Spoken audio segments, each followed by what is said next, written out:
26-এর আগে বার্তা আমরা রেখে দিতে চাইছি। 21শে জুলাই আমাদের একটা শহীদ স্মরণের দিবস। 93 সালের আমাদের যেই অঘটনটা ঘটিয়েছে জ্যোতি বসুর পুলিশ, সেই ঘটনা আমি নিজে প্রত্যক্ষদর্শী। সেই হিসাবে আমরা প্রতি বছরই 21শে জুলাই আমরা সবাই মিলেই আমরা 21শে জুলাই যাই। এই বছরটা আমাদের একদম ব্যাপক হারে, যেটা আমাদের একদম যা লোক আগে হতো এইবার তার অতিক্রম করে আরো বেশি পরিমাণের লোক হবে।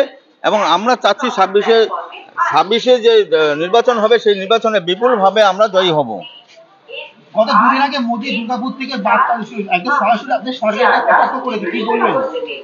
সেটা মোদি অনেক কিছু বলতে পারে, যেমন আগে রাম রাম রাম, আমরাও রামের পক্ষে ছিলাম, এখন বলছে রাম নয়, এখন মা কালী আর মা দুর্গা। ওদের মোদির কথার কোনো তারতম্য নেই।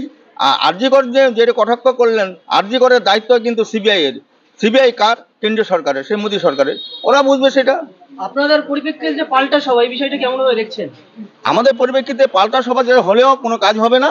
আমাদের যেটা 21শে জুলাই যুব কংগ্রেস থাকাকালীন যেটা আমাদের শহীদ স্মরণের দিবস হচ্ছে, মমতা ব্যানার্জি নিজে ঘোষণা করেছেন 21শে জুলাই আমাদের প্রতি বছর 21শে জুলাই পালন হচ্ছে এবং আমাদের লাখ লাখ লোক জমায়েত হচ্ছে। আমরা ভিডিওটা করে দেখেছি, প্রচুর জলের মধ্যে আমরা দাঁড়িয়ে থেকে মিটিং করেছি। এবারও আমাদের জল বৃষ্টি হলেও আমাদের প্রচুর লোক সমাগমে, কয়েক লক্ষ সমাগম হবে।